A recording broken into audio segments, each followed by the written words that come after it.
Hello, everyone, and welcome to the Board Game Barbecue episode 366. Brought to you by, of course, Advent Games, More Than Maples, and our wonderful and loving Patreons. You've got Connor here in one of the host chairs, and joining me, we're back to a double, a duet, a couple.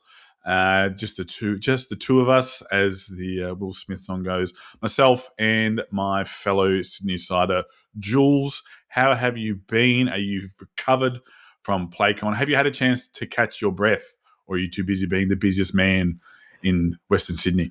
Oh man, I've been busy, and look, it'll show on today's episode. I've got one game to talk about, which I learnt hours prior to this recording and played. So yes, but we won't obviously bury the lead too much.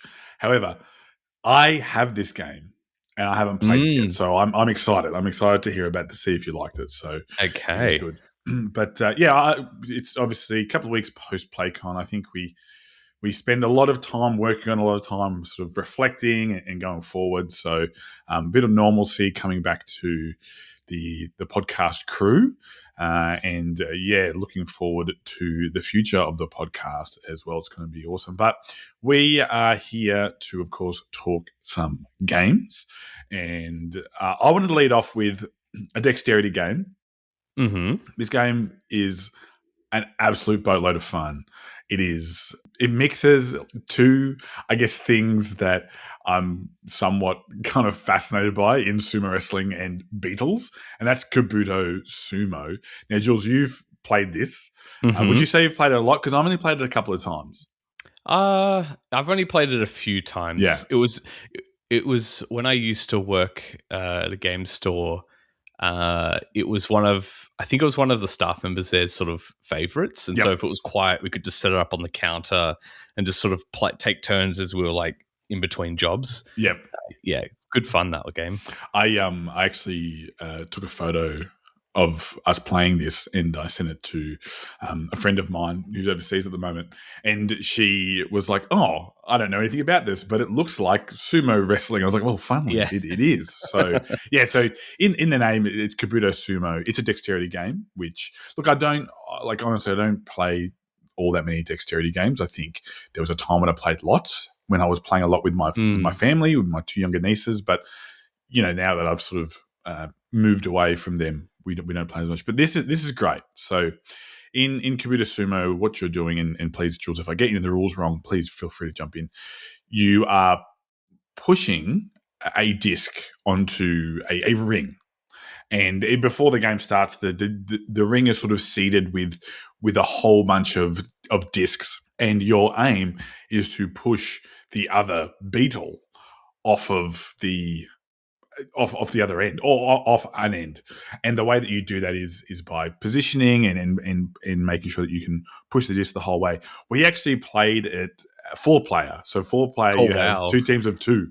So that's really fun. Cool. So it's even crazy and chaotic. And at the end, I'll explain what the outcome was when the last time we played it. But so you're pushing these discs on there, and we played with an expansion where you get some random items. So in true professional wrestling style, you can get these steel chairs. Come in with the chair. Yeah, come with the chair. You got the Jeff Jarrett, a honky tonk man, guitar. And there's the briefcase, like cashing in the contract for the briefcase. So that's really fun. So you can get those items. But the idea is to sort of position yourself so you can push one of the discs or an object into and across, and so you're pushing the opponent off. However, what you can then do is you can also win by making sure they don't have any pieces left as well. So to push, so you can push them off, or you can position it so that you've pushed your pieces, which are discs ranging from, probably I would say about the size of like a 5-cent, 10-cent piece, and then in between a 10-cent and 20-cent piece, and the 20-cent piece is the biggest, and you're sort of pushing them, trying to maneuver, and that's like you positioning and angling your opponent. But I guess what kind of adds a nice twist to it is when you can choose to be particular beetles, Kabuto beetles, Hercules beetles or whatnot, and they all have their own special power, but then also special piece. So Mm-hmm. I was I forgot what their name was, and some of them are modeled after professional wrestlers, and their names are in some ones, because full disclosure, I used to be a huge professional wrestling fan, like huge, huge, huge, huge, huge. So there were ones I was like, even sort of ones that aren't super well known, like Hulk Hogan, The Rock, Stone Cold Steve Austin, John Cena, those types of guys. There are ones that were even more. So it seemed to me that they probably were either did their research or were professional wrestling fans. But I had these pincers, and when I pushed the pincers in, at one point I could say, okay, I'm taking them back. And I just got to take any pieces that were surrounding it or on top of the pincers, and then depending on the shape of your special like attack or your special piece, they would have different advantages and whatnot. And playing with another person, you're constantly on edge because you're like, please don't put me in a poor position. And a lot of the times what I would do is I was like, hey, look, I've pushed my opponent close to the end or whatever, and my teammate would say, yeah, but look at where you've positioned me now. I'm in a precarious position, and it's the other person's turn. And there's this posturing of, well, you don't want to push too far and whatnot. But like it's a really fun dexterity game with a really cool theme. I believe they're coming out with a new version, or it's just maybe finished on Kickstarter too. Yeah, so it's actually a new game. It was called Kabuto Dice. So I think you actually are throwing dice into a box and knocking pieces around. So I think is it like Strike? Yeah, I think it's literally combining Kabuto Sumo and Strike together. Excellent. Yeah. From what I remember reading on the Kickstarter, it's that you throw dice in, and if certain values land, it triggers like moves to do things. So yeah, it looks pretty fun. It's definitely more random than Kabuto Sumo, even though Kabuto Sumo has a bit of randomness. But yeah, it looks really, really fun.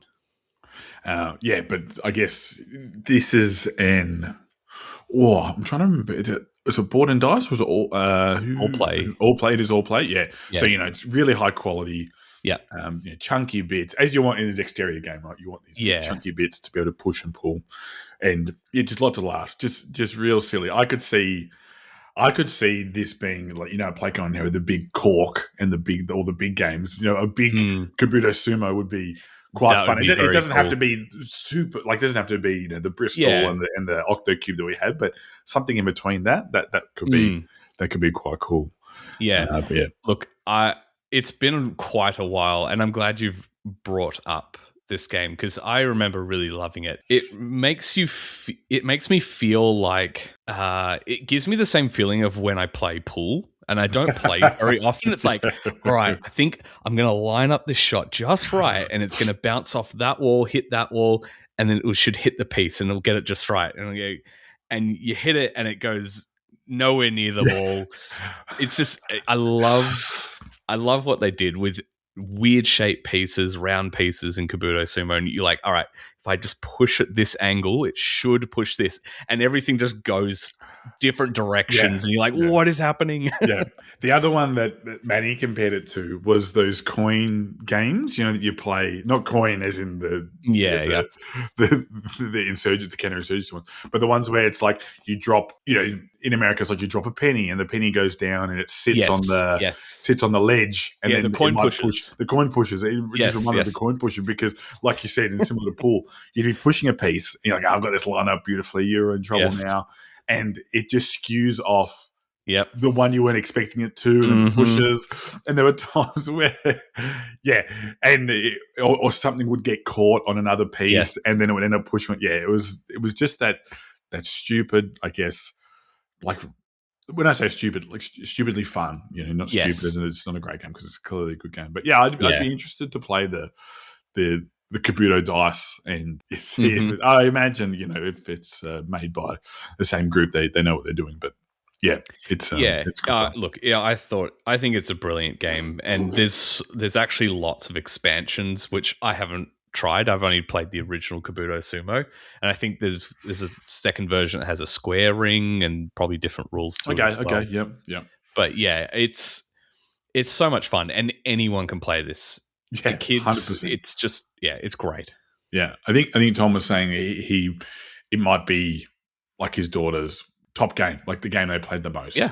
I think, and he'd logged like an incredible amount of plays because and again, if it was in the old days when you invite people over and you'd have chess on the coffee table or something like that, it'd be that type of game where it's just like, oh, what's this? It's like, hey, let's play a game. Let's just push stuff around, have a laugh. And it's tactile. People really like. It's why people like dexterity games because you get that tactile feel. You get the different type. It helps with it's applicable to a different type of intelligence, right? That whole spatial. You're not doing sums. You're not doing all that type of stuff. So yeah, it's a great dexterity game with a great theme. Mm-hmm. And I mean, who doesn't want to be like a super strong Hercules beetle, right? There's exactly Heracross from Pokemon. That's the one I was thinking of. That's the one. There's a crossover.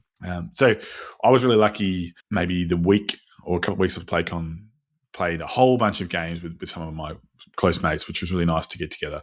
And one of the other games we played was Spicy. So Spicy is I'm going to have to. Well, Spicy is modeled off a parlor game or like a game colloquially known as, and you're going to replace the second word with another word, bull dust. So I'm not going to say the other word, even though, but we all know what it is. Or cheat. Cheat's the other game that sure, yeah. So in Spicy, which I'll just sort of cut myself off there, has incredible card art, by the way. It is it's so good. It's got this kind of shiny, and it reminds me of Panda Spin, the same type of art as Panda Spin, but it's a combination of card shedding as well as cheat or bull dust, where you start with a value of card in a suit. So there's 3 suits, and it's all to do with spice and spicy. So you've got the chilies, which are red, the pepper, I should say, which is blue, and then the wasabi, which is green, which makes sense, right? And anyway, so you have cards from 1 to 10 up to these suits. And the idea is that you play cards in order, but the suit has to match. So if I start with, I can start from anything in any of the suits. Sorry, in any of the suits, I can start from 1 to 3, but it has to be from 1 to 3. Yeah. But you play it face down. And it is up to the next people to then place in the same suit a card higher, or a higher card, I should say, not a card higher, a higher card. Yeah. So, for those of you who are playing at home, if I say I've got the 3 chili, then someone can say I've got the 4 chili, or I've got the 5 chili, or they can go all the way up to the 10 chili if they want. Yeah. You're going to keep progressing up into the suit until you get to 10, in which case it wraps back around, and then you can start again from 1 to 3 of that same suit. Now, what happens is that, of course, people cheat or lie.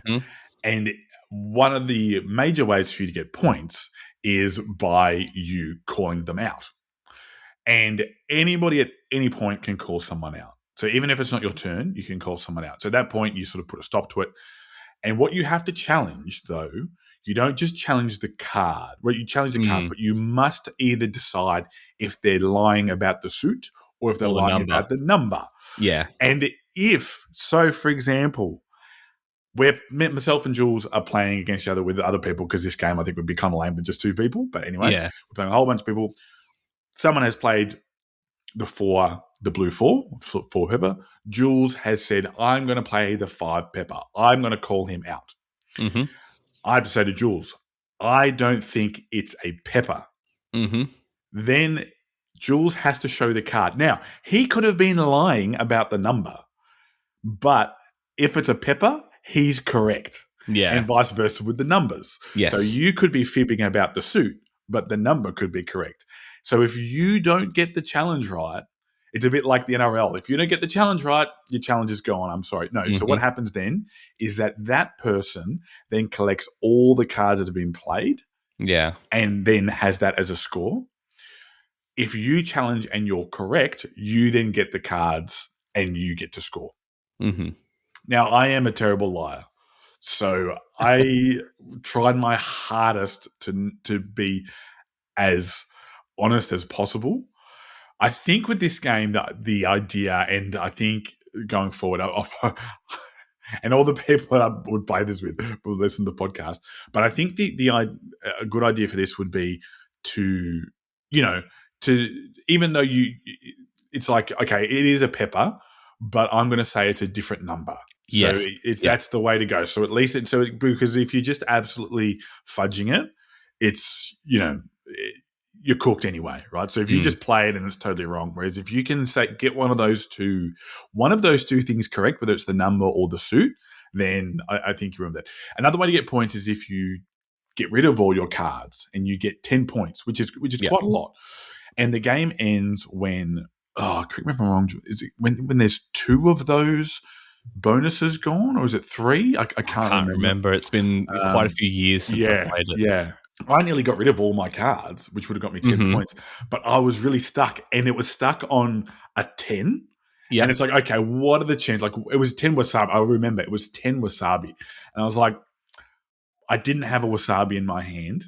And so I was like, I can't lie about this. But one thing you can do is you don't have to play a card. You can pick a card up. So you can kind of like feather your hand a little bit. But every card that is in your hand at the end of the game is worth negative points. We didn't get told that until the very end of the game. Oh, no. Which, look, in the end, I don't think, to be perfectly fair, Pete ended up winning. I believe Pete ended up winning, maybe on a tiebreaker. I don't know if there was a tiebreaker, but we just came up with one. But effectively, he probably still would have won, even if he hadn't he had the most points, if that makes sense, but he also had the biggest hand remaining. So I think, if it had been the case of someone had lots of cards in their hands and not many points, and it's like, oh, shit, if I'd known that. But yeah, he was clearly in the lead. But that's also because people kept challenging him, and he just happened to be playing the correct card. Like, it was just typical Pete. Like, it was so funny. And we're all...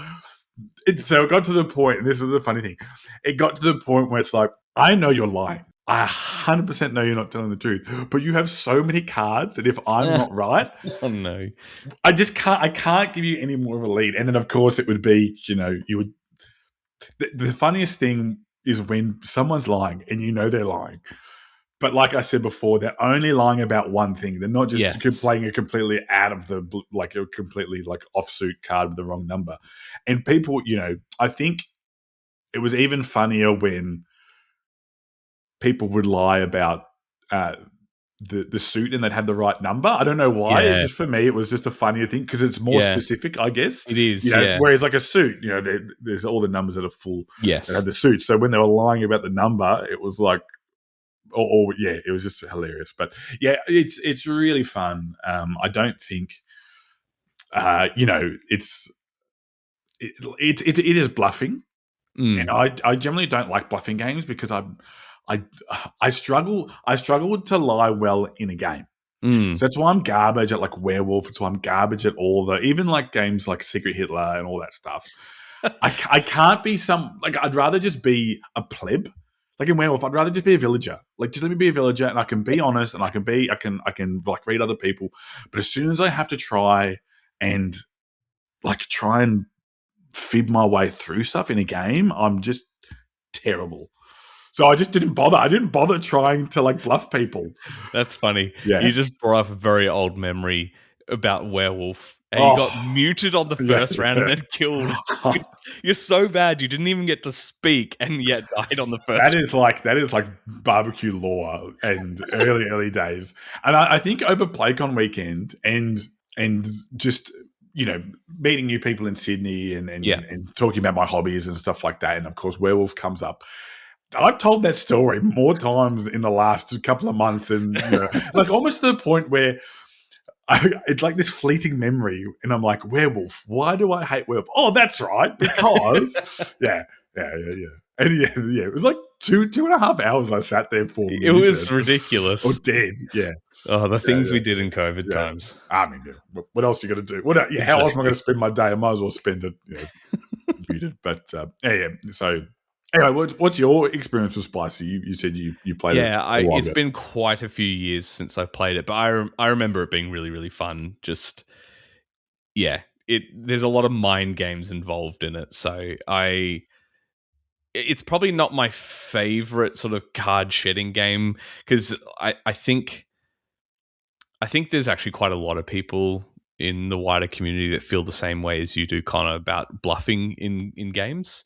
Some people are good at it and some people aren't, and it creates a weird tension, and some people feel disadvantaged. So look, it's a small, inexpensive card game. If bluffing is your thing, absolutely look at getting Spicy. If it's not, then there's plenty of other great card games out there. I still very much, and look, I was playing with 4 really good mates, to be honest. But I still enjoyed myself. And I think if I was just playing it in a group, and you know what, honestly, maybe playing it with people you don't know is easier, because maybe, you can get away with stuff, or people, whereas, I know these boys well enough that I'm like, you're absolutely lying through your teeth. Yeah. I know. Or you would goad people into it. Yes. So you would do that thing where it's like, you would pretend like it's a really hard decision or something like that, and like, you're bluff, but maybe you're not. Maybe it's a double bluff, all that type of stuff. So, it's hey, like I said, the artwork's fantastic. It's got that Southeast Asian kind of like weird, kooky, like almost trippy artwork to it. So it's like you said, small card game, just a bit of fun. Played a couple of times, and I think be great for families as well. The same way like Cheat, and Cheat's been played for years and years and years. It's just a great little touch. But like, honestly, at the end of the game, when Manny was like, "Oh, I forgot to tell," like, he genuinely forgot to tell us. It wasn't like, you guys have grabbed all these cards and I haven't. Like, we were all like, everyone was drawing cards. It's like, no, that's right, I forgot to tell you.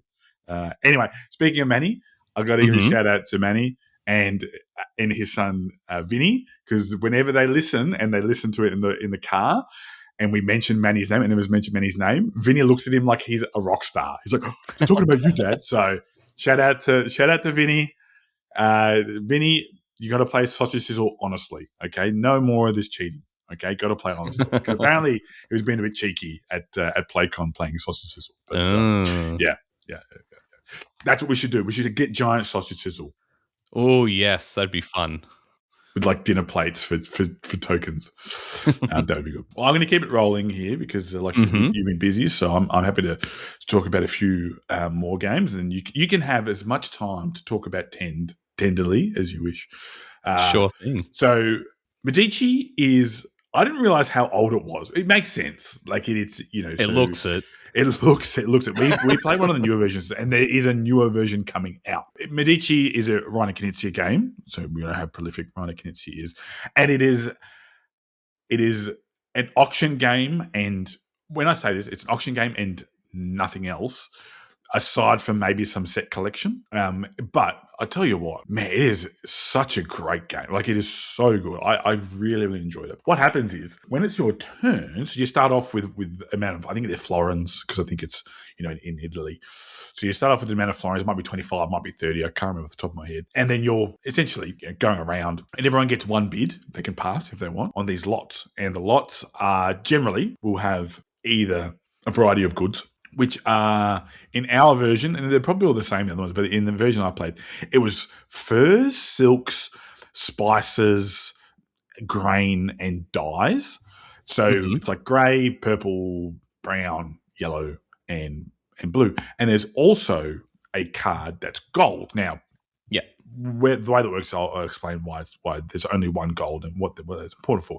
So you're going through. Now, when it's your turn, you draw 5 cards and you place them one at a time, and you place them on this board.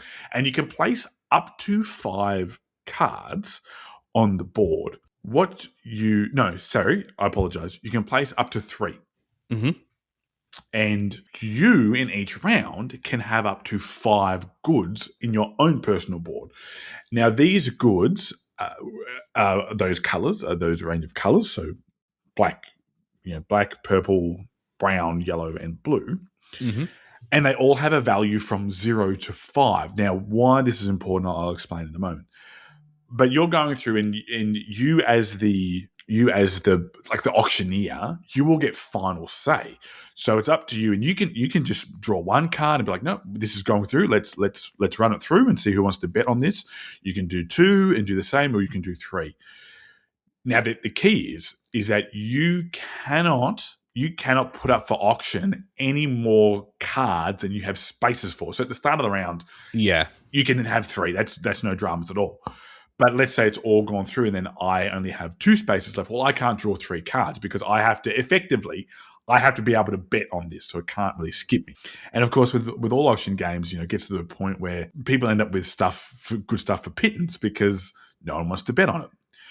So you're going around, and the reason why you want particular items might be the score or might be the color of the item in there, because at the end of the round, what you will do is the person with the highest total score of their boat will get the highest amount of points available, and the amount of points available will depend on the player count. So that's what you're going for. And in a 5-player game, which is what we played, the top 4 all score, and the bottom one doesn't.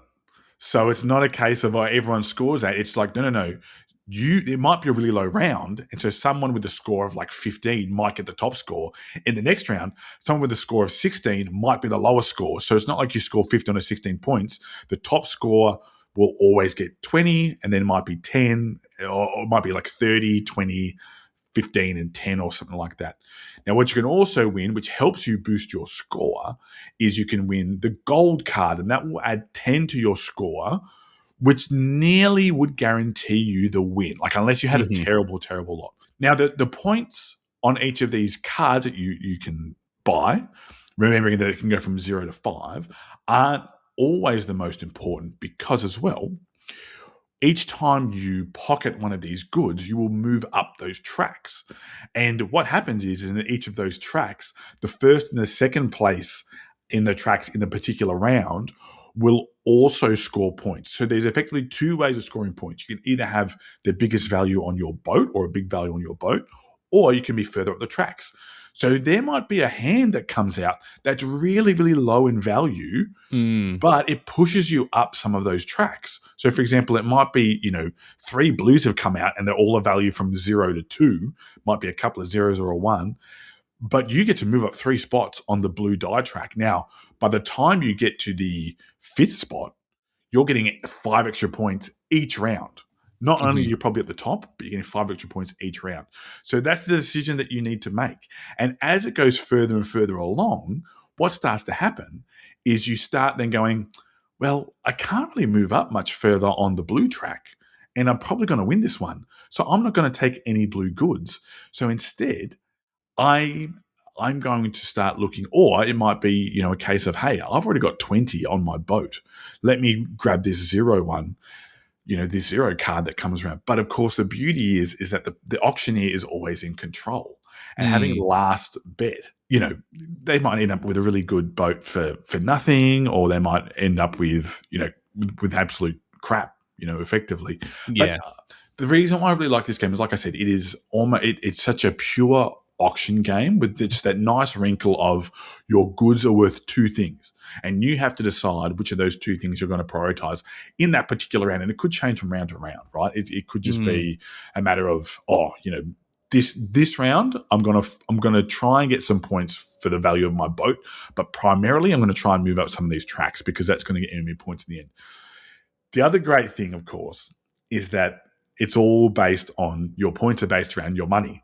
So all the money that you spend in each round, that's points you're taking away from yourself. So you've got to have a way to be able to. Oh, it's great. And honestly, it's what makes it work. Like, to be perfectly honest, because if your money was worth, even if it was like, $5 was worth a point at the end, it's still not the same because you're just throwing it away, which you really need to think. And especially that last round, you're going, all I need to do is, I'm looking at what people have got so far, and they can only move so far up those tracks, and they can't eclipse me. I think I ended up being reasonably far up 2 tracks and enough space up a 3rd to be able to get bonus points. And so I had positioned myself in a way where I was consistently getting points for being on the track. So then I was in a good place towards the end, so I could get a higher value, but I probably did prioritize moving up the tracks more than the value of my boat, but conveniently, I always got points for my boat. So it was okay. Like I was never missing out. Yeah, it was. Like I said, it's an old game. I think it came out in 1995 or something like that. It's really, really old. Even Harry was saying like he remembers playing it as a kid.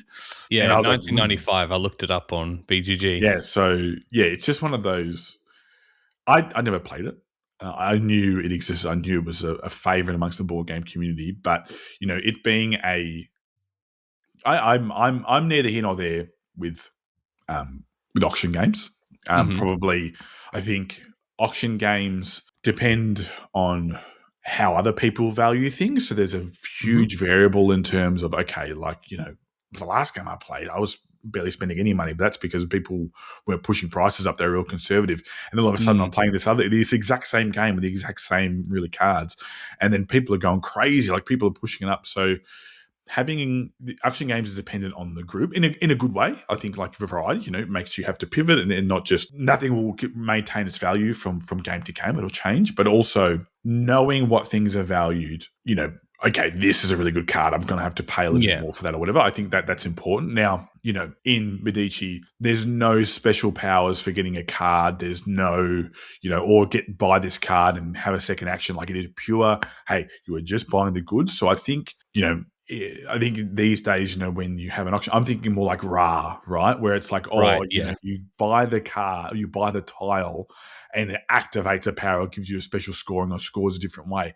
So then that has particular tiles that come out, then are valued differently than just a really good boat or a boat that's full of one good in Medici, where it's like that's going to be worth a lot of money, right? That's going to be worth a lot of money to someone early game because it pushes them right up. So yeah, I think it's definitely one that I would love to play again. Definitely a game that I enjoyed a lot. Again, I think there's a new version of it coming out or it's releasing soon.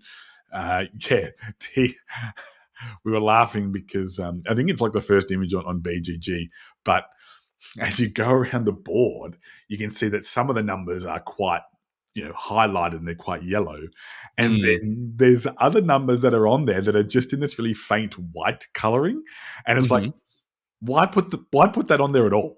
Like either just have it as empty spaces or just have it like it was ridiculous. We're like, what score are we on? Are we on 27? Are we on 26? Like, anyway, very, very minor complaint. It has nothing to do with the actual gameplay itself, but yeah, more, I guess, like, the artist or the graphic design. So yeah, it's it's really fun. I think you'd like it because you like auction games, right? Oh yeah.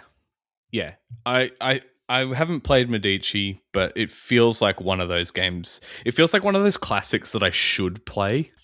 It's like some of my board gaming friends have never played games like Settlers of Catan, Carcassonne, all that type of stuff.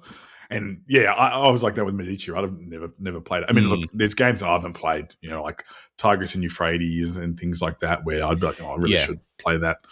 So I'm not going to throw stones when I live in the largest of glass houses. But if you like auction games, like pure auction games, Medici is definitely the way to go. Yeah. Funnily enough, in that same night, we played a second auction game, and I'd never heard of this before. And again, it's an older game. It's at least nearly 10 years old, I think. Actually, let's have a look now. So it's nearly 10 years old, and that is Colosseum. So have you heard of Colosseum? I know you haven't played it, but have you heard about it? I feel like I have. It's a much older game, right? Is it from Days of Wonder? Or yes, it is Days of Wonder. Yep. Okay. Yep. Yes, I've heard of it, but not played it. Yeah. So Colosseum, it's actually a really great concept because you are playing as what are they called again? Oh my god, they got a particular name. An impresario. So an impresario. Yep. And so the impresarios in ancient Rome, they were the ones that put on the gladiator shows or the theater, brought people in. So Colosseum, again, is an auction game. Okay.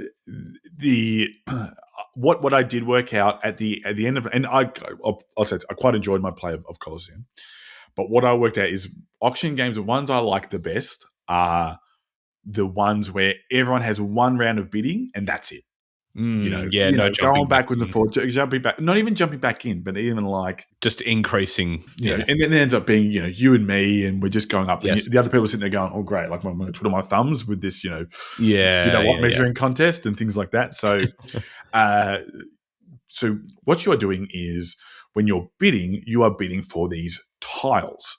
And these small tiles that have an icon on them, and there's actually a few layers to this game which I didn't realize, but the more I played it, the more I was like, oh, this is actually really cool, and I thought it was quite fun. So as an impresario, these tiles are effectively the components of a show of theatre that you're going to put on. So it might be musicians, it might be clowns or comedians, it might be the gladiators, it might be the animals. You might have different scenery, you might have props, and then they're represented by really simple symbols on these tiles. Yeah.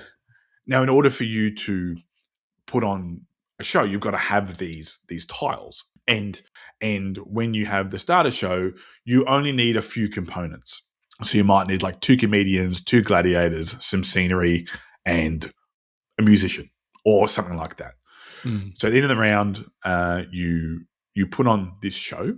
And the cool part about this is that you don't spend the components that you have, but you must get rid of one. So, I don't know if it's like if you're using the comedians or something and they're not funny, you throw them in the dungeon, you don't have them again for an extra, something like that. Yeah. But because what then happens is that there's a massive ramp up if you're wanting to do a more complex show, and there's sort of 3 levels of shows that you can put on, 3 levels of shows that, like, the performances that you can put on.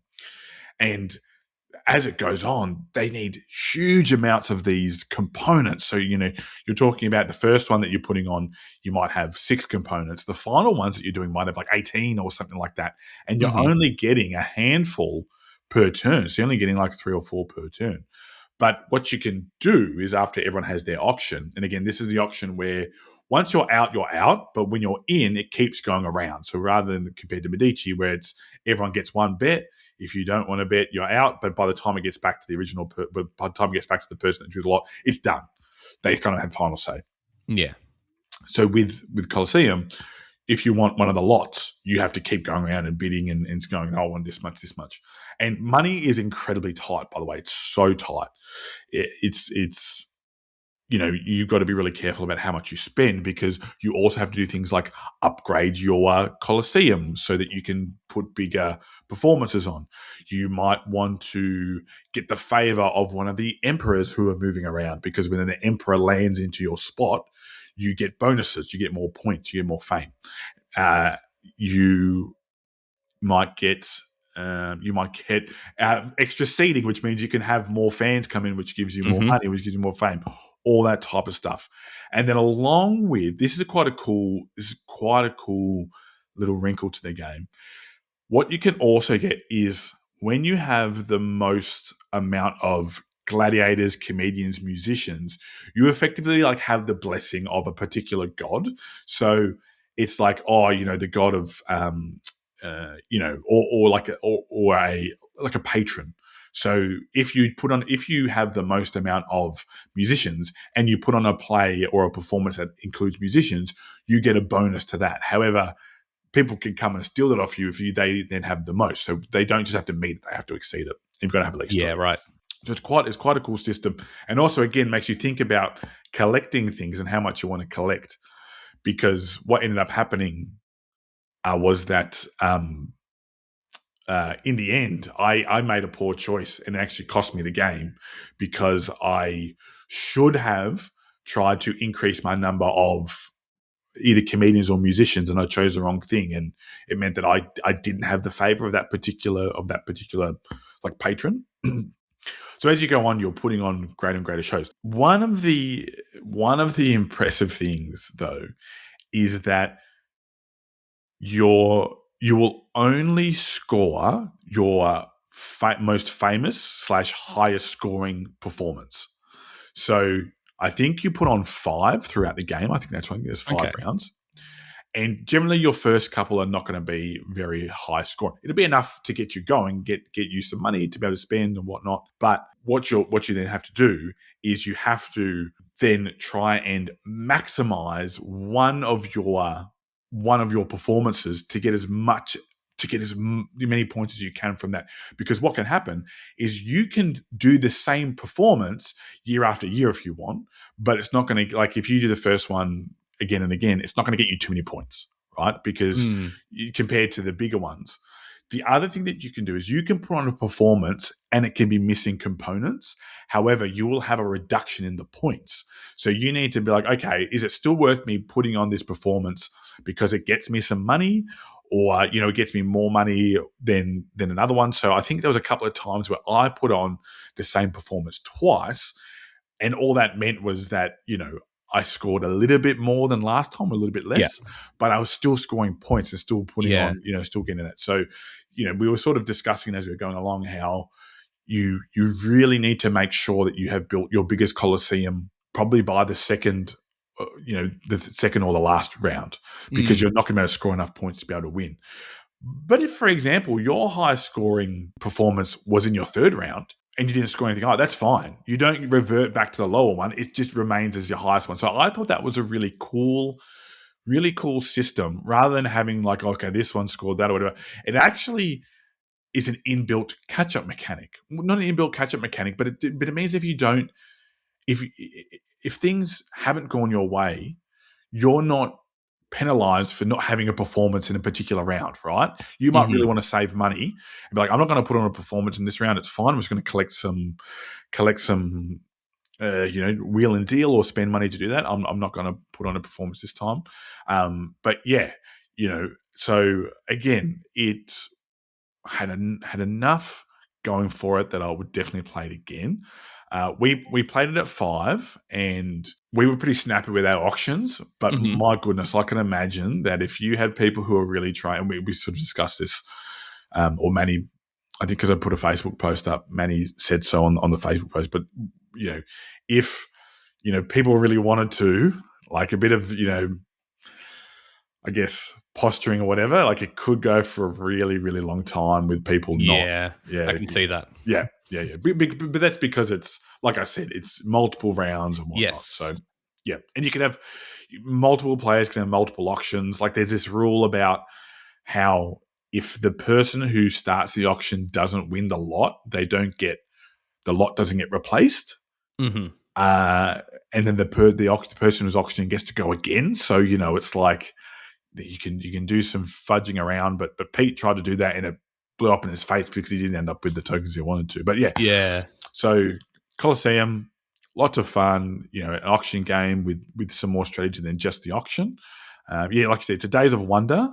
I don't know if I played the Days of Wonder edition. I think I played a different version. Okay. I played the Tasty Minstrel one. So which of course they're out of print now. So the Colosseum, but I do believe maybe it wasn't Medici that's getting a new version, but Colosseum is definitely getting a new version. It's Wolfgang Kramer, so it's good bones and all that type of stuff. But yes, a few different things there. We had Spicy, we had Kabuto Sumo, Medici, and Colosseum. And now, Jules, you finally get a word in, because we're going to head over to our sizzles.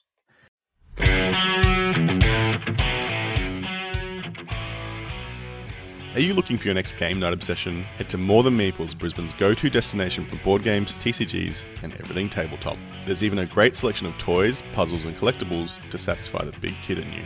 More Than Meeples isn't just a store, it's a community hub for gamers of all levels. With weekly events such as Magic the Gathering, Riftbound, Board Games, and Kill Team, you're bound to make a new friend or two. Their friendly, knowledgeable team are always ready to assist you in finding the perfect game or help you connect with other like-minded gamers. Shop in store at the Fortitude Valley store with free on-site parking or online with click and collect available and fast $10 flat rate shipping across Australia. So the next time you're thinking of adding to your collection or needing a night out, head to morethanmeeples.com.au, or even better, join the Discord community for an active and welcoming space to connect. See you there. Okay, now I'm not going to talk too much about this game because you're the one that's played it, but I have opened it, and this game has a lot of funky parts. I'll just put it out to start with. It has a lot of funky parts. I am interested to see if they all work together. So the floor is yours. All right. So yes, I'm talking about Tend. So this is a review copy that was sent from Ivy Studios, and this is their first foray into a flip and write, although you sort of do a lot more than just flipping in the game. Probably the best comparison as a launching point to talk about this game is if you have played Hadrian's Wall before. So straight off the bat, you get 2 large A4 sheets where there's lots of things to cross off. There's big chunky dice that are involved, and a new novelty, I will say, in board gaming as well, is scratch-off sheets. So how the game works is pretty simple. So you have a few phases, and it's so funny. As I was playing this, the comparisons to Hadrian's Wall were just very obvious, or just you can tell that there was some sort of inspiration pulled there. I'm assuming, but I'll talk through it. So it starts off with a neighbor phase. So it has a mechanic in the game for you to give resources to your neighbors left and right of you. And if you do that, you get to advance on a track and it gives you resources. Typically, those resources are more middle of the road, sort of hardish to find resources. But your opponents also get to use the resources you give them. So you're giving your opponent stuff to use, but you're also getting a reward in exchange. And if you are more helpful to your opponents left and right of you, you actually do score some bonus points at the end of the game. So that happens first. Then there's a phase where you trying to remember the exact order, but there's a phase where essentially if you have grown anything or done anything with the tending, you basically rotate those dice, whether they're animals or plants, everything grows, and you collect resources if certain things hit the right point on those dice for you. And then you refresh actions, and then essentially you go into the main crux of the game, which is to take actions. There'll be a line of cards of actions for you to choose from. There's 5, and you take 2 of them. So there's many components on this sheet that interact with the different types of actions. And the main ones you'll find, there's fishing. So fishing, you roll some dice. It gives you a grid coordinate off the 2 results, and you get what's on the grid. For mining and chopping, that's where you go to your scratch-off sheet. So there's a forest and a mine, and you can scratch off these little squares which reveal more resources or bonuses for you to collect.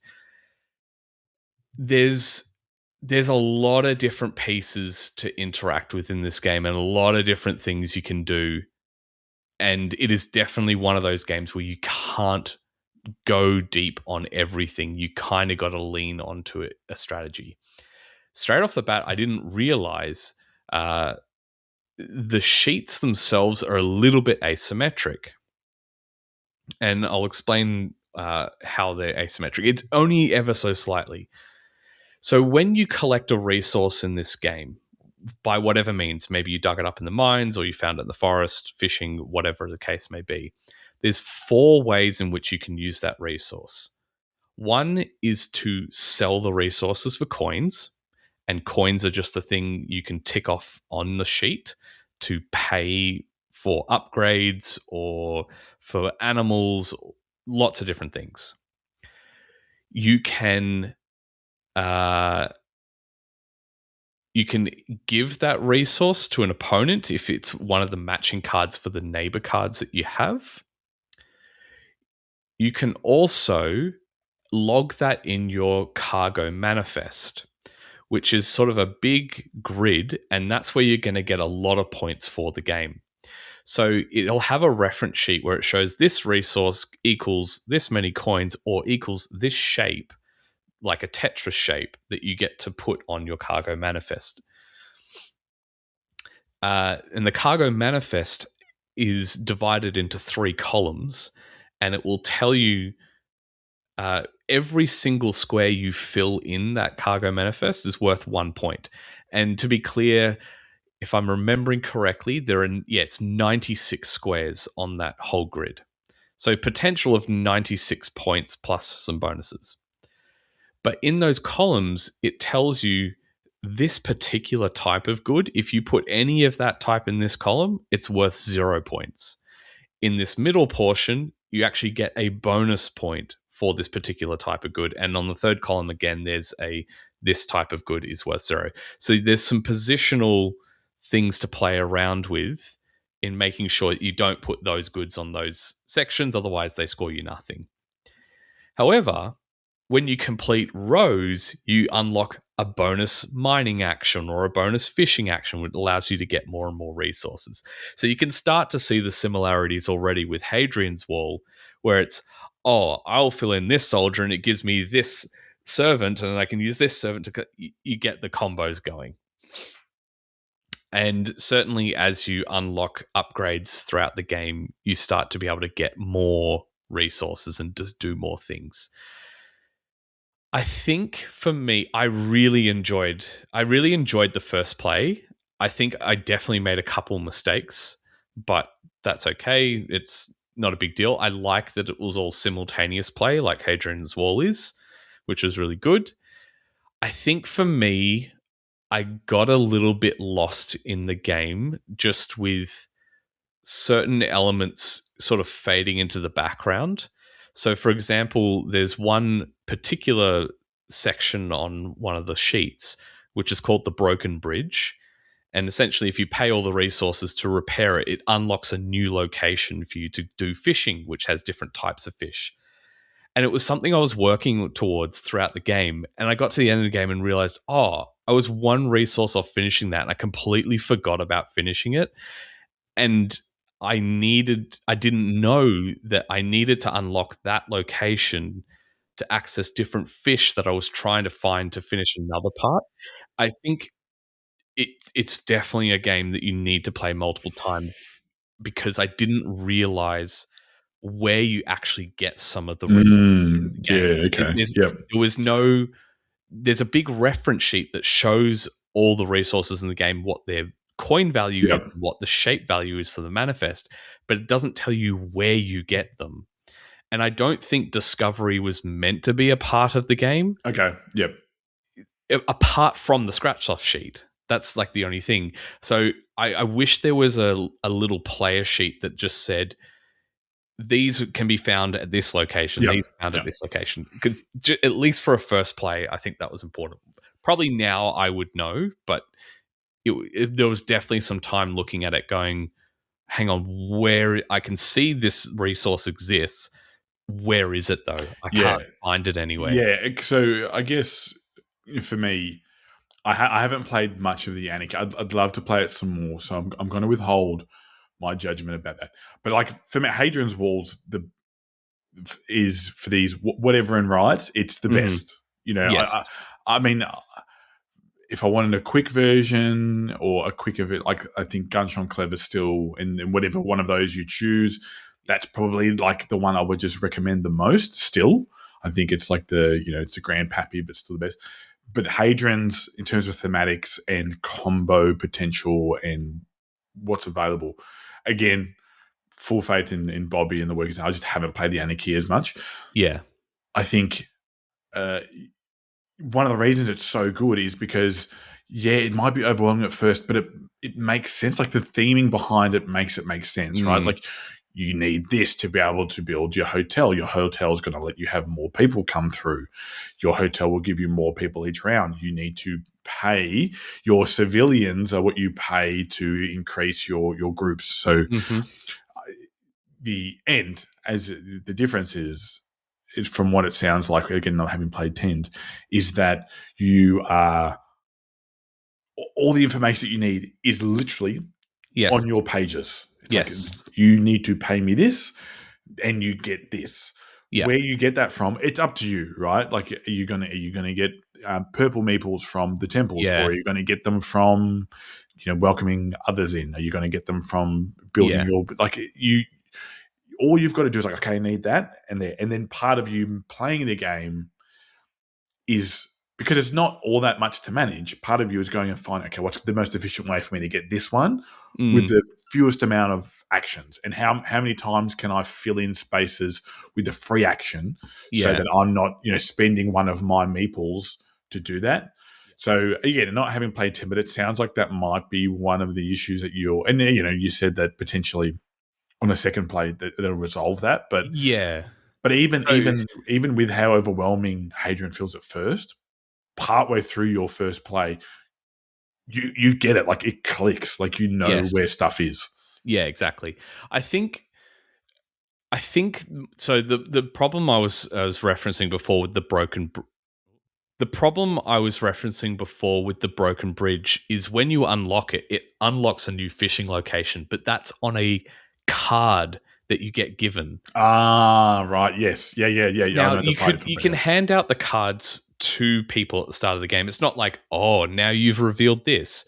But I think it was just the graphic design choice and the UI choice that they made where it didn't flow. It's just this box floating on its own in the middle of the page. I think if they had sort of visually connected at least with an arrow and didn't have separate locations on cards, but just made another sheet, that would have been fine. But yeah, there's just something about the UI on how some of the things are laid out that don't feel connected. Like, the scratch off sheet is a separate piece again. Mm-hmm. Yeah, and gotcha. you can unlock level ups, but that's on a different sheet. Yep. And so, yeah, look, there's obviously limitations in the physical construction of the game that they had to face and contend with. I understand that, but it just means that information's in too many places. And I know when we first were exposed to Hadrian's Wall, we were, and even Three Sisters, right? We were doing flip and writes like cartographers that were a single sheet. And when we got to two sheets, we're like, this is madness. Yeah. And then you have Twilight Inscription and it's 4 dry erase boards that you need to contend with. Yeah. Exactly. But it just, you've got 2 A4 sheets. You've got 3 different cards that are different locations plus a scratch-off sheet. It just felt like that could have been brought together a little cleaner. Having said that, the graphic design is very pretty. I agree. It is all clearly laid out. It was just the way it's arranged is probably a nitpick I have with the game. I think for me, I would definitely be playing this again because it's, again, one of those games I said you can't do everything. You've kind of got to pick a path and find a strategy with it. And I am very sure as well that all the scratch-off sheets are asymmetric, so they're not the same every time. And you get a pack of 100 of those in the game, which is really cool. I think I even like a recharge pack of... Oh, wow. Yeah. So there was a lot. Like, I could play this for years. It probably feels like this. Yes. Yeah. And they do have digital ones. So you can scan a QR code in the rule book and it takes you to a digital scratch-off sheet where you can just tap it. Okay. Yeah, that's actually pretty cool. Yeah. You don't even have to have the physical scratch-offs, but it's nice, Yeah. And they also have a companion app on a web page which automates all the card movement for you if you want that's to great. do it that way. Yeah. I didn't do it this way for my first play because I wanted to physically understand how things went, but you can automate all the card movement for the actions plus the scratch-off stuff, and it could speed the game up just ever so slightly there. Without playing it, I was just reading about it because I got it over Christmas time, which feels like forever ago. I opened it up and had a look, and that whole action selection thing, I think that's a big point of difference with other roll and rights and flip and rights, right? Yes, right, because am I correct in thinking that people can choose different ones? So Yes. the ones So that are it's there, so it's up to you to choose correct which of those ones you want, Yes. and then as the seasons go by, it shifts Yeah. down. Yeah. Yeah. So actions become, how do I put this? There's a deck of like basic actions, and you use 5 of those at first, but then they have season 1, 2, and 3 actions will get introduced into that row, and there's bonuses on those if you meet Yep. certain criteria. So you always get to see the cards that are coming next in the following round. So you can start to plan with, well, if I unlock level 2 on the mines, I can see the next action for the next round. If I take that card, it says if I've got level 2 on the mining, I get this bonus resource which I could use to, finish this goal and things like that. I think for me, I would have to play this again, and I'd probably need to play Hadrian's Wall again because it's been quite some time. But I feel like I would enjoy Hadrian's Wall more. Mm-hmm. And there's probably 2 reasons for that. One is Hadrian's Wall was more about moving up tracks, whereas a lot of components on in this game is more just unlocking things. Yep. Get all the resources and you unlock a thing and it's done, rather than progression on tracks. And the other thing is there's no physical resources. So it's when you get the thing, you have to spend the thing. And if you combo a few times, I found myself getting lost, especially as you move from one sheet to the next, to the scratch off, and then the scratch off back to the other sheet. Whereas just having the physical resources in Hadrian's Wall, it's no, I will move this purple piece to then tick this off, which now that unlocks this, so I will grab that. And you can at any time sort of just pause and look at your pool of resources and have a think. Whereas if I tick something off in Tend, I go, cool, I've got this resource. Wait, where was, oh yeah, I'm going to tick it off here. And then it you know what I mean? You just lose that physicality. Absolutely. And I believe, talking to Bobby, that was something that they worked out early days with Hadrian's, that it was just way too much for you to be able to keep track of, I've got this, I've got to do that. I've got this. This can sit here until I spend it. It's fine.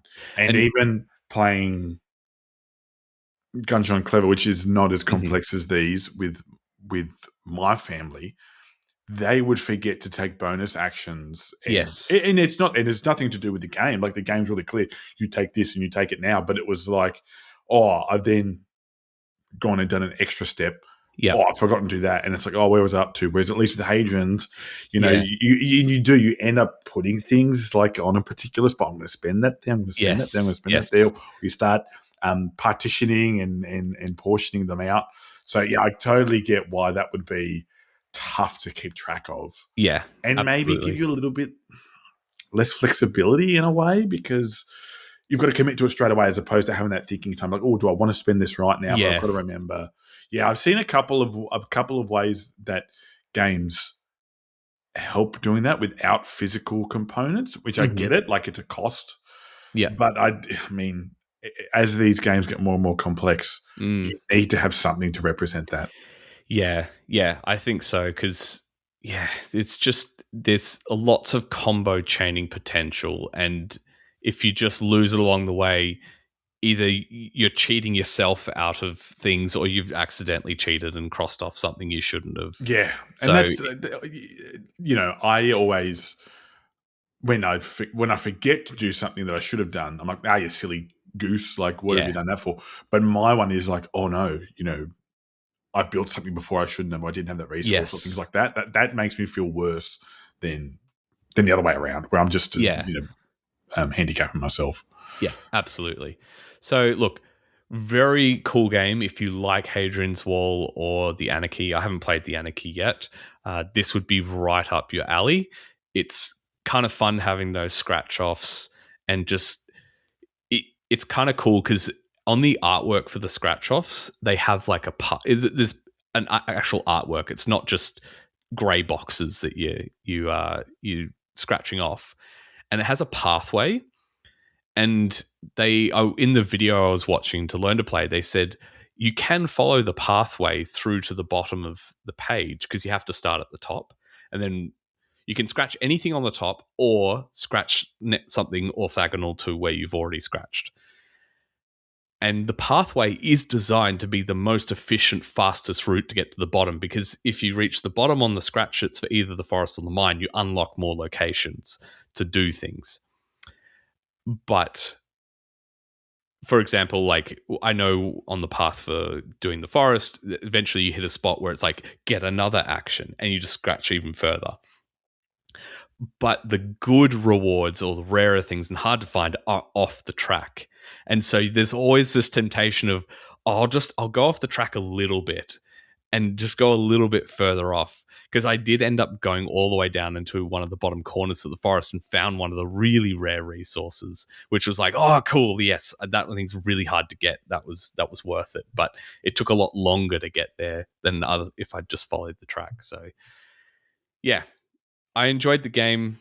I think it has a few issues, like I said, just with the way some information's laid out, and you can start to struggle because there's no physical resources in the game if you start to lose track of where you were mid-action, unlocking another bonus and things like that. So, yeah, still a great game. Would love to play it again.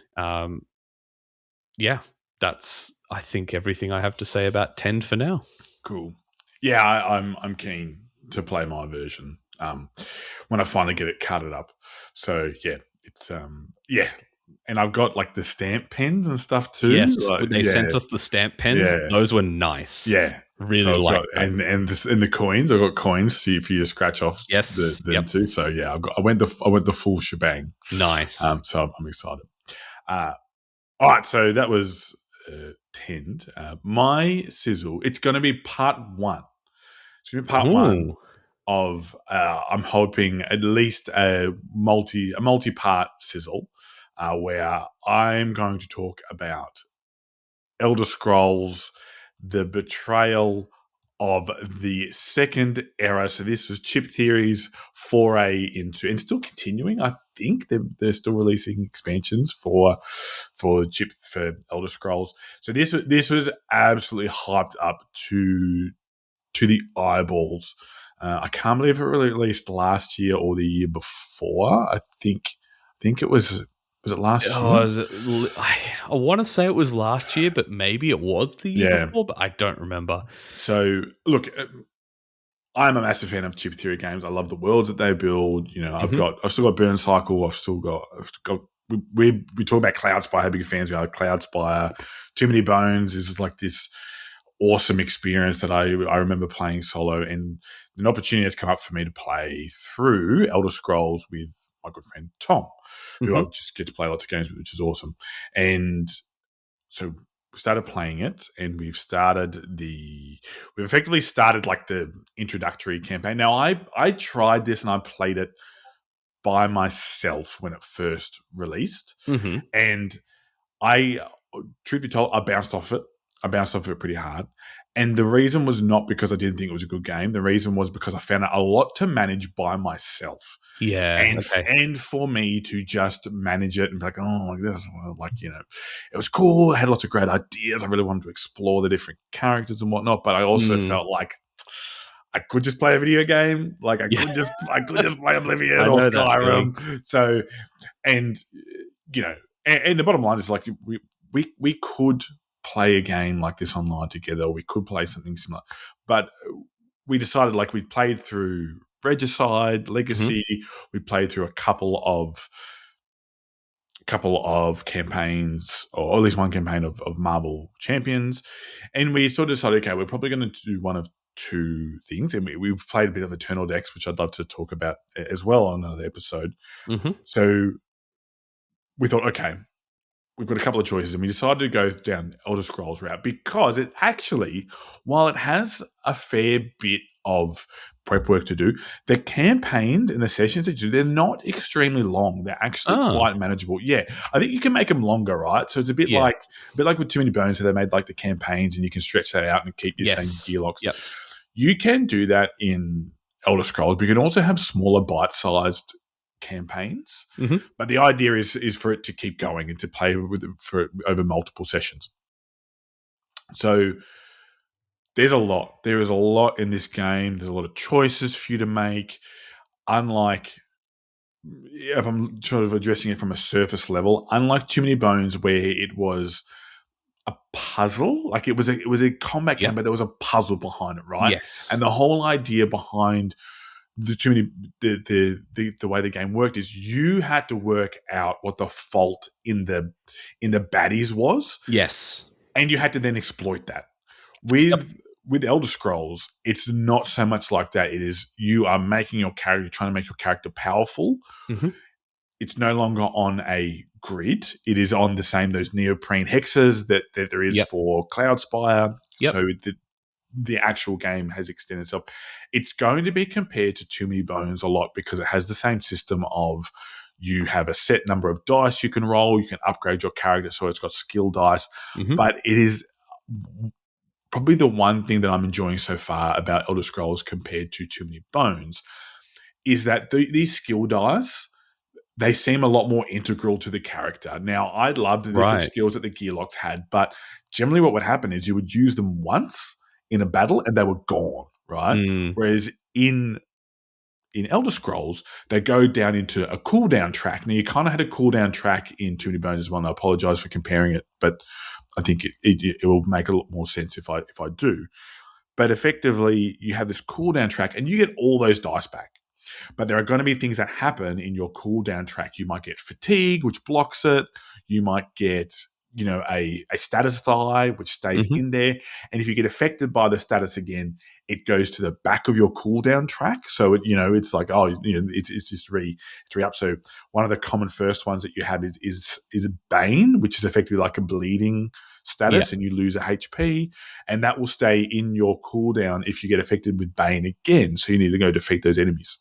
I guess the other thing too is with Too Many Bones, there was some randomness in the enemies, but there's far greater with the baddies. There's far greater randomness in the enemies in Elder Scrolls because they go into a bag and you randomly draw them out of a bag.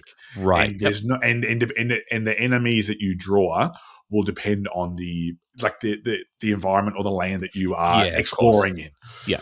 So whereas, there was generally maybe like 3 or 4 types of baddies in Too Many Bones, and you're constantly coming up against the same ones. These ones, there's a lot more variety. I guess probably the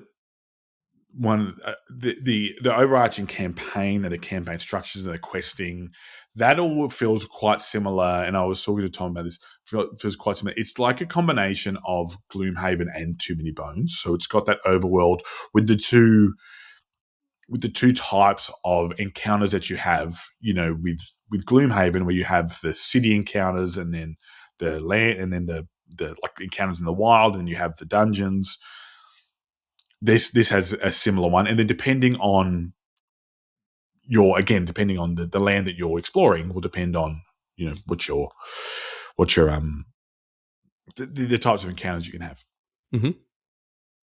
But probably the biggest departure is the creation of your character, because what you do is you pick a whole range of things, and it's so cool. I am in love with this, with the way you make a character, because you pick one of the many races that exist in the Elder Scrolls games. So people would be quite familiar with them, normal fantasy ones like elves and orcs. And then there's, ones like Argonians, which are lizard people, Khajiit, which are cat people, then various human races, which will all have special stats, which are like your baseline stats, and then will have a special power. You then get your skills, which provides you with your skill dice. And again, they will have different dice values. You can level them up. So as you go along, you level them up more and more. You can get more and more powerful dice. you can then some of those skills might have, and you can have lots of different skills as well too. So you're not just bound to one. And then you have your class, and your class is how you use the equivalent of the bones in Too Many Bones. It is your tenacity. So your tenacity is like this icon that you can store. And once you get to a certain amount of tenacity, you can spend it to do these class features. And it might be like healing, it might be attacking, it might be preventing damage, all this type of stuff. So yeah, like it feels like it's a super refined version of Too Many Bones. And it feels the same way, when you're playing Cloud Spire, and it's like a combination between chess and a strategy game. It's like that now. It's like, you feel like there is that puzzle element, but there's still a strategy game. There's still a dungeon crawler there. There's even these things called delves, which is where you go through and get these crystals. I can't remember what they're called off the top of my head. There's dungeons that you have to fossick through that have special, like, it is like from a pure production and a pure ambition point of view, I think it's unreal. It's just incredible. So yeah, and in terms of a video game crossover with a board game, I can't think of one that's much better. Like, honestly, I think what's great about it too is I haven't played heaps of Elder Scrolls games. I played like enough. I probably played a lot of Oblivion. I played some Oblivion and a little bit more Skyrim, but while you're playing this, it has the feel of Elder Scrolls, but it's a different feel as well. So it's like, I get the feel. This is a fun way to play Elder Scrolls. It's different from playing the computer game. And I don't feel like I would get the same satisfaction out of playing the video game as I do with this, if that makes sense. Okay, cool. So while it's got everything in it that makes it feel like it, it's not like, it's not a get where it's like, I'll just go play the video game instead. It really feels like that. So, which I feel like some people had with Slay the Spire. Yes, yeah. Well, that's right. That pretty much was the video game. Yes, but I guess the difference is that's a game that's based on a card game. Yeah, right. So it's a card game, video game, whereas this is a straight up video game. Yeah, straight up video game. It's a heavy RPG, action RPG. So yeah, like I said, so I'm hoping that I can come back to this a few times over the next few shows and talk about it.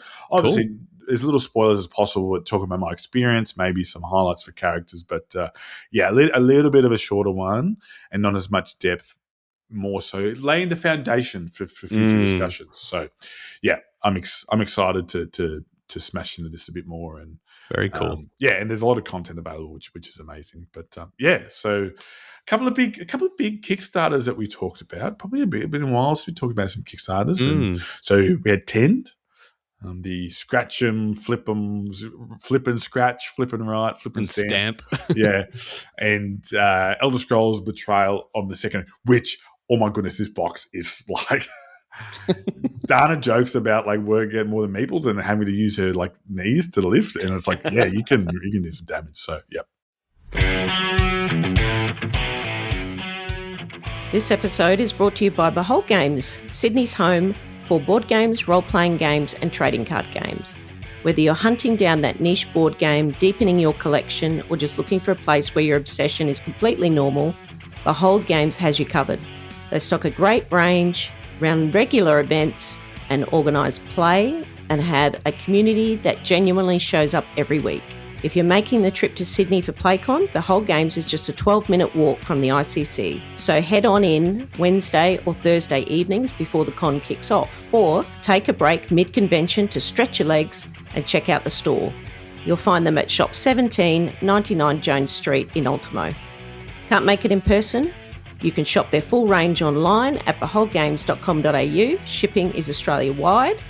Head to beholdgames.com.au or come in and say hello in store.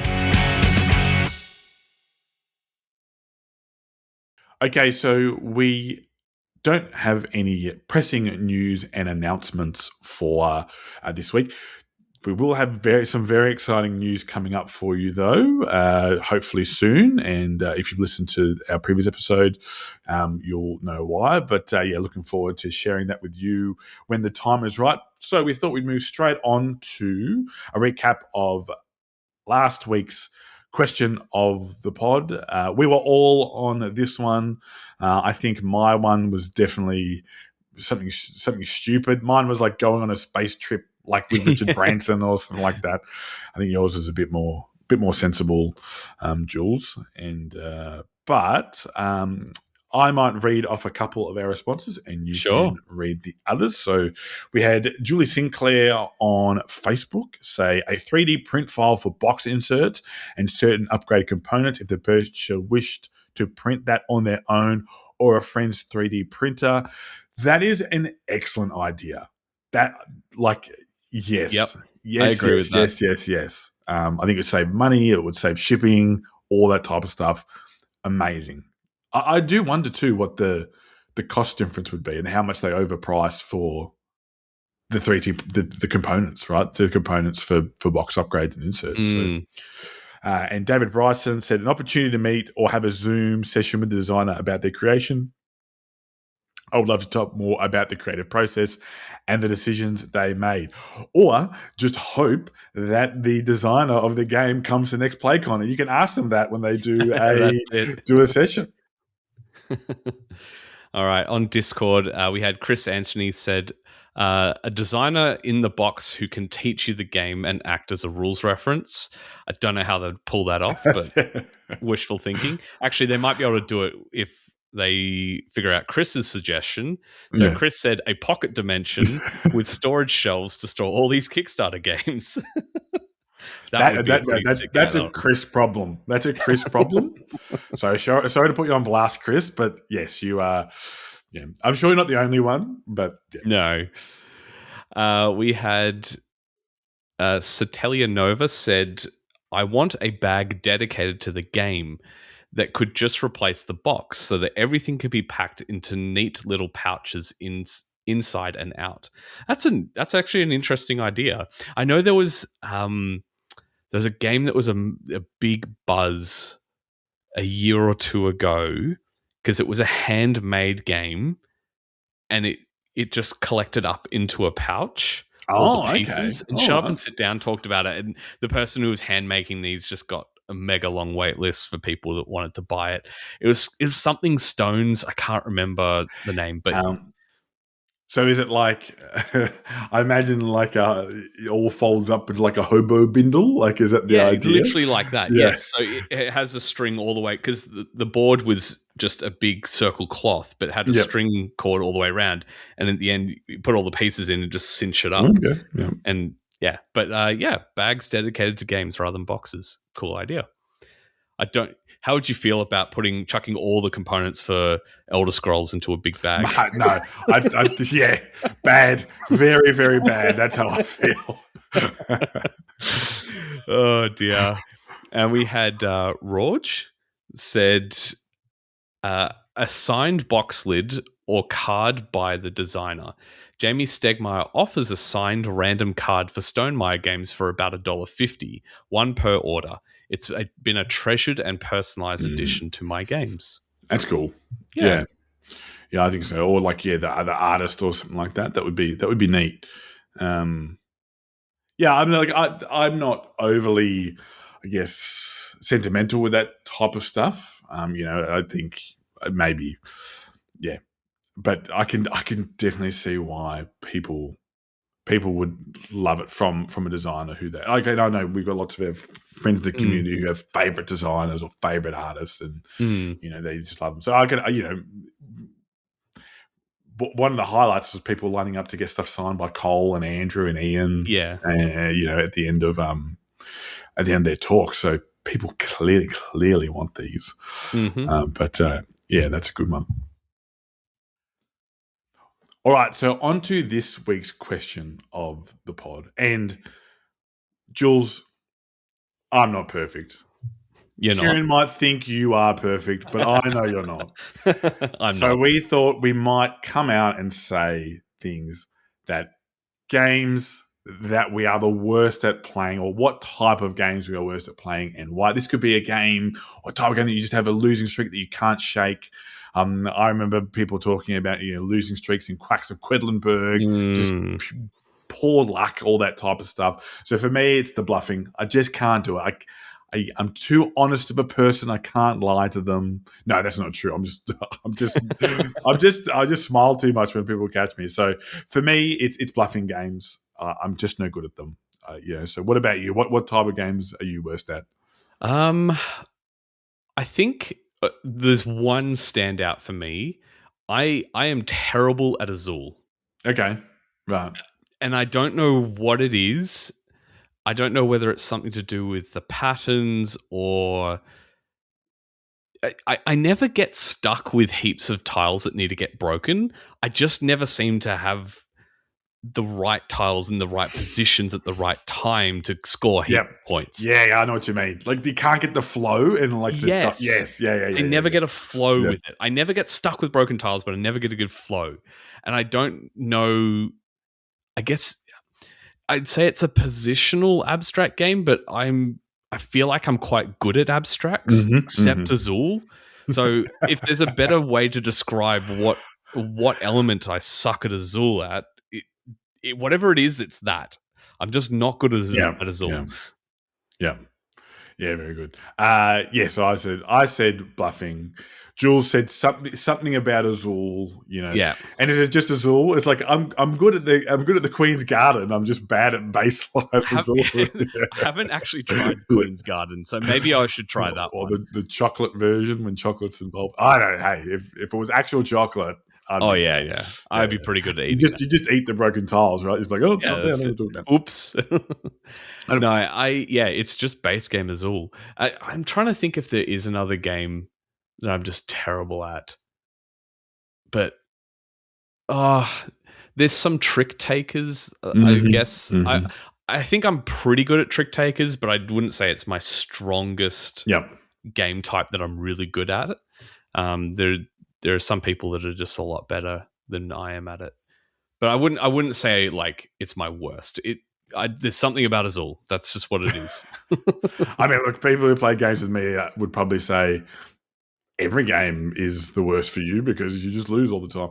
And look, they're not incorrect, but we're talking about the worst here, so the worst of the worst. But as per usual, it's not up to us. It's up to you guys, our community. And of course, if you wish to support this podcast, you can go to patreon.com/boardgamebarbecue, sign up to donate and get access to exclusive podcast episodes that we make exclusively for you, as well as all different events that we run throughout the year.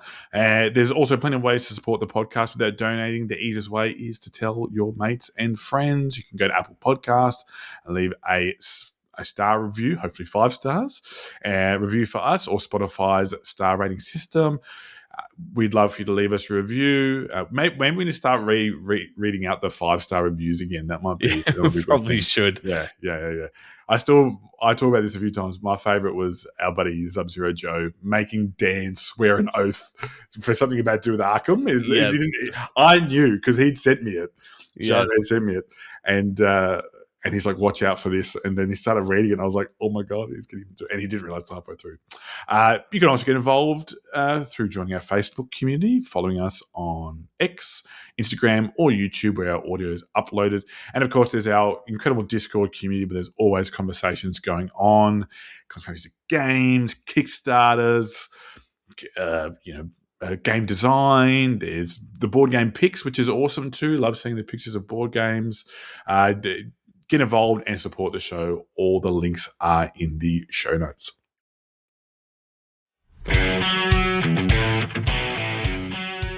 Good Games Publishing is Australia's largest tabletop game publisher, making high-quality games with real strategic depth. Their latest games include 12 Rivers, a unique set collection game where magical pearls physically roll down the board, and Land vs. Sea Uncharted, an expansion to their acclaimed map-building tile placement game. Coming in 2026, Winds of Numasera, a deep kingdom-building strategy game where 4 asymmetric factions clash, each with their own playstyle and multiple routes to victory. And Mythic Baths, a charming competitive card game where you bathe mythical creatures, balancing ingredients, treatments, and guests who may just push you to work together. Good Games Publishing has something for every gaming group, whether that's families, friends, or seasoned hobbyists. Find your next favourite at goodgamespublishing.com. All right, so thanks for joining us, folks. We are nearly at the end of the episode, and of course, it wouldn't be the end of the episode without us talking about what's gotten us fired up. Insert Dana's noise here, if I can find it for the editing. Jules, you're fired up about a particular game that I saw played at PlayCon. I was so filthy that I didn't get a chance to. It is Container, yes. Yeah, I backed the full deluxe metal version of it.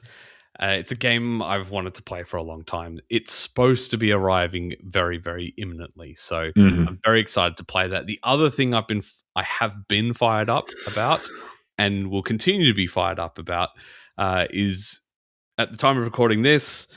This has been the weekend which Riftbound Vendetta, the new set, has released. So I've gone to a few pre-Rift events. It's kind of like your pre-releases, and that's been really fun. I've pulled a few awesome cards, which is really exciting. So over the next week or so, I will be frantically updating my decks, building new ones, and starting to hit the local scene again with some fresh cards and figuring out what the new meta is going to look like. Yeah, smashing the competition. I think I've just been so overwhelmed with the last couple of months of board gaming that I was like, oh, what can I get excited about? I think just, going back to regular games with people, getting fired up about that, just, regular game groups, different, dynamics within groups. It's just been really great. Just really enjoyed, like I said, moved up here at the start of the year. I moved to Sydney. It's just been a really great chance for me to reconnect with some people. I guess spend time with people that I haven't been able to as friends. So yeah, just really excited. I think having the opportunity to play campaign games, it's less something that's got me fired up, but it's been happening and it's going to happen in the future. So the chance to play campaign games, I talked about it before. I'm trying to lock them down. Oathsworn. We're gonna start our Oathsworn campaign. We keep talking about it. We're just trying to find a night that works for us. I've only got a couple of weeks of rugby left, so I think once that finishes, having a few more days opening up, I think that's gonna do it. But man, that game, is my number one. So I'm really excited to play it again and have the chance. But yeah, so just campaign games. Campaign games have got me fired up. Yeah, awesome. All right, very good. Another episode for you guys that you've made it through for you to listen to. Hope you've enjoyed yourself. As per usual, Jules, great time chatting to you. That was great. It was good fun. It was good fun. Went through a lot of different games though. It was good. Yeah. From all the way back from 1995 to I guess 2025 really with Tend when it released. So yeah, good times. And keep an ear out for some announcements coming. We're going to have a really exciting couple of months looking forward. And can't wait to get that news to you. And thanks for listening, guys, and keep playing those games and talk to you soon. Bye. Bye. Yes.